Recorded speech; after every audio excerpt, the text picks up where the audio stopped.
एक समय की बात है, भगवान बुद्ध एक शहर में प्रवचन दे रहे थे।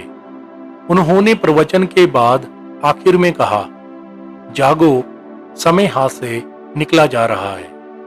इस तरह उस दिन की प्रवचन सभा समाप्त हो गई। सभा के बाद तथागत ने अपने शिष्य अनंत से कहा, आनंद, चलो थोड़ी देर घूम कर आते हैं। आनंद भगवान बुद्ध के साथ चल दिए। अभी वह विहार के मुख्य द्वार तक ही पहुंचे थे, लेकिन वहीं पर रुक गए। प्रवचन सुनने आए लोग बाहर निकल रहे थे, इसीलिए भीड़ का माहौल था। वे दोनों भीड़ कम होने का इंतजार करने लगे। इसी बीच उस भीड़ से निकलकर एक स्त्री भगवान बुद्ध के नजदीक आई और उनसे हाथ जोड़कर कहा, तथागत, मैं एक नर्तकी हूं। आज नगर के सेठ के घर मेरे नृत्य का कार्यक्रम पहले से तय था, लेकिन मैं उसके बारे में भूल चुकी थी।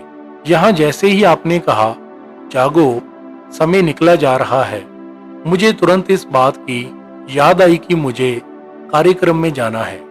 इसके बाद एक डाकू भगवान बुद्ध से मिला और उनसे कहा, हे तथागत, मैं आपसे कोई बात छिपाऊंगा नहीं।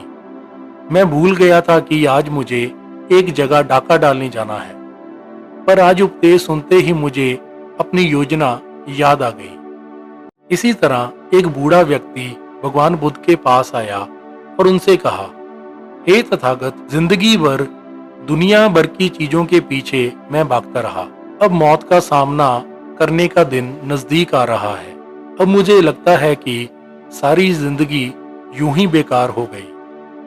आपकी बातों से आज मेरी आंखें खुल गई। आज से मैं अपने सारे मोह त्याग कर निर्वाण के लिए कोशिश करूंगा। जब सब लोग चले गए, तब भगवान बुद्ध ने कहा, आनंद, ध्यान दो, प्रवचन मैंने एक ही दिया, लेकिन उसका हर किसी ने अलग अलग मतलब निकाला।